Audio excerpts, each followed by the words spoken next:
자, 이제 국토계획법의 이제 9번째 파트가 9절 개발행위에 따른 기반시설의 설치. 자, 이게 무슨 뜻인가요? 개발행위, 아파트 개발행위를 한다? 거기 상호하는 기반시설이 있어야 된다는 거예요. 그게 없으면 안 개발이니까. 그래서 이제 그런 거를 하기 위해서 우리 국토계획부에서는 개발밀도관리구역과 기반시설 부담구역이라는 두 가지 제도를 만든 거예요. 자, 첫 번째 문제가 국토법상 개발밀도관리구역. 자, 제목을 보면 우리가 알 수 있는 정보가 있어야 되겠죠. 개발밀도관리구역은 신규 개발지가 아니라 기존 개발지예요. 서울의 주거, 상업, 공업지역 같은 기존 개발지에서 추가로 개발을 하면, 추가로 건물을 지면, 자, 서울의 동대문시장 같은 상업지역에 추가로 건물을 지면 기반시설이 부족이 예상되는데 더 이상 설치할 수가 없잖아요. 그러니까 건물 사이즈를 작게 져라. 개발밀도관리구역 건폐율 용적률을 대통령령으로 비율을 정하여 강화하는 것입니다. 그러니까 여러분들은 개발밀도관리구역은 기존 개발지에서 건축물 사이즈를 작게 져라. 이게 개발밀도관리구역이에요. 자, 1번 지문부터 보겠습니다. 자, 개발밀도관리구역 안에서는 원래 적용되는 용적률, 건폐율 또는 용적률을 대통령령으로 비율을 정해서 강화하는데 이때 용적률에 대한 비율이 50% 범위 안으로 강화하도록 되어 있습니다. 자, 1번 지문이 맞는 거네요. 자, 2번 지문 보시면 개발밀도관리구역에서는 기반시설에 변화가 있으면 주기적으로 검토한다 이렇게 되어 있습니다. 즉시 검토가 아니에요. 자, 이런 지문 조금 어렵습니다. 즉시 검토하는 게 아니라 주기적으로 검토해서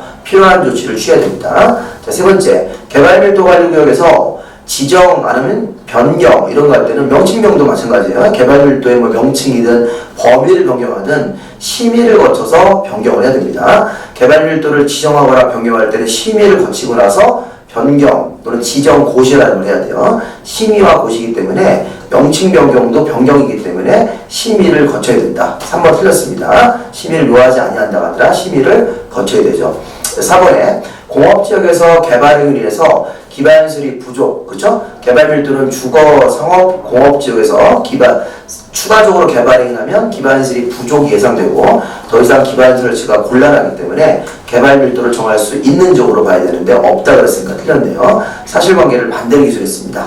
자, 그 다음에 5번에 보시면 개발밀도 지정권자는 특별광역 자치자치도 시장 군수이기 때문에 국토부 장관 틀렸습니다.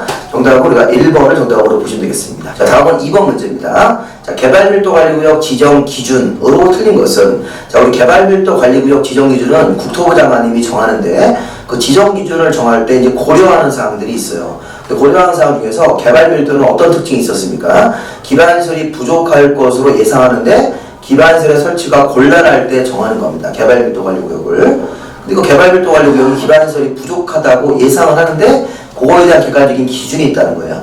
기반시설이 부족할 것으로 예상되는 적에 대해서 우리 법조문에 기준이 있어요. 자, 5번이 보면 향후 2년 안에 학생 수가 학교 수용 능력을 20% 이상 초과할 때 이게 기준이 맞습니다.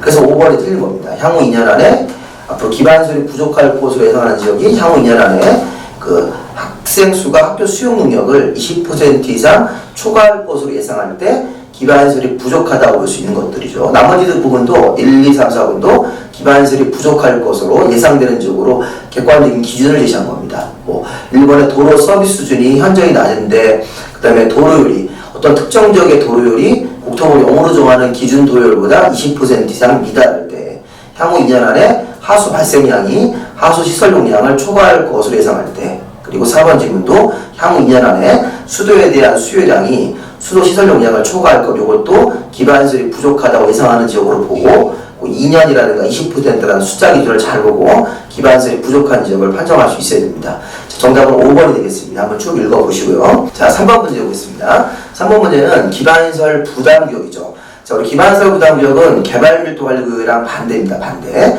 자, 개발밀도관리구역은 기존 개발지에서 기반시설이 부족하니까 건물 사이즈를 작게 져라 이건데 이제 기반시설 부담구역은 신규 개발지 아파트나 상가를 신규로 개발해요. 그럼 기반시설이 먼저 들어가야 돼요. 아파트보다 기반시설이 먼저 들어가야 되기 때문에 기반시설을 의무적으로 부담시키는 구역, 예, 기반시설 의무적으로 설치해라.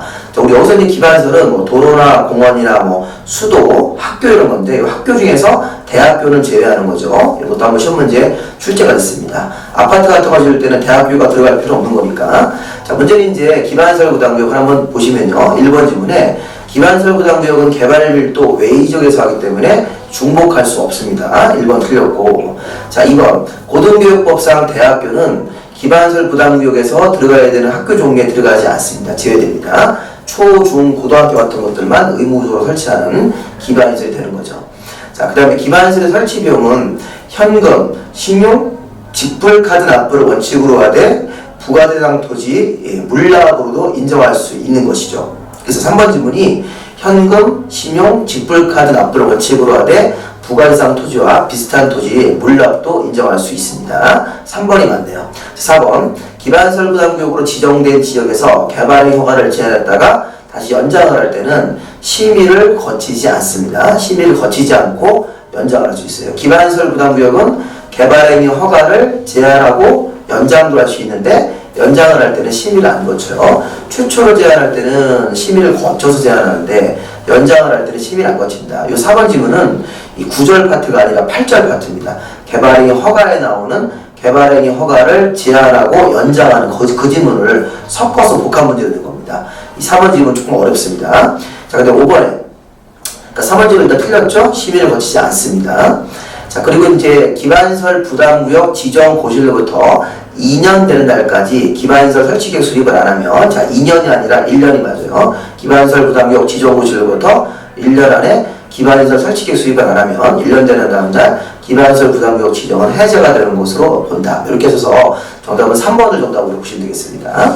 자, 다음 4번 문제. 자, 기반시설 부담구역 안에서 설치가 필요한 기반시설이 아닌 것. 자, 우리 앞에 문제랑 똑같지 않습니까? 자, 대학교가 들어가면 안 되죠.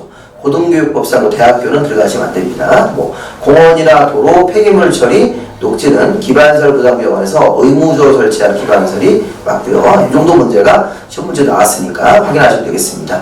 자, 그 다음에 보시면 자, 5번에 국토법상 기반시설 부담구역으로 지정을 해야 되는 지역이 아닌 것은, 자, 이거는요, 기반시설 부담구역은 신규 개발 사업을 할 때 지정을 하는데 이게 의무 지정이 있고 임의 지정이 있어요. 기반시설 부담구역을 의무적으로 정하는 지역이 어디냐 이렇게 물어보면 1번 질문처럼 신규 개발지인데 행위 제한이 완화, 해제 이런 말 나오시는 거예요.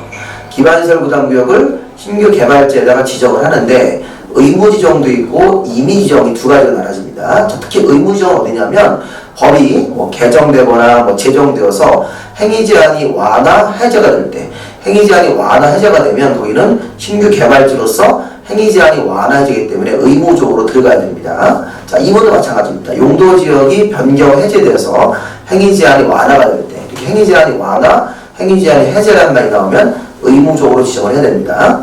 3번에 기반시설이 부족할 것으로 예상되는데 기반시설의 설치가 곤란하다. 자, 이거는 기반시설 부담구역을 지정해야 되는 지역이 아니고 개발 밀도를 정할 수 있는 지역이에요. 우리 좀 전에 배웠던 개발 밀도 관리 구역이 기반시설이 부족한데 설치가 곤란하면 건폐율 용적률을 강화하려고 정하는 거, 이거에 해당되는 거죠.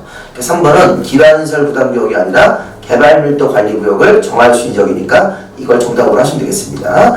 자, 그리고 이제 4번, 5번도 맞아보시면 기반시설의 설치가 필요한데 전년도 개발 허가 건수가 전년도 건수보다 20% 이상 1년 만에 급증한 지역들, 허가 건수가 20% 이상 급증하거나 아니면 5번 질문처럼 인구 증가율이, 전년도 인구 증가율이 특정 지역 인구 증가율이 그 도시 전체보다 20% 이상 높은 지역도 기반시설 부담구역을 의무적으로 정하는 지역으로 볼 수가 있어요. 그래서 이제 행위 제한이 완화, 해제 뭐 이런 말, 허가 건수가 1년 만에 20% 이상 급증, 인구 차이가 20% 이상이 나면 우리가 기반시설 부담구역을 의무적으로 정하는 지역이다. 이거 생각보다 어려운 부분이니까 잘 확인하시고 정답은 우리가 3번으로 보시면 되겠습니다. 자, 여기까지 문제를 다 풀어왔습니다. 자, 수고하셨습니다.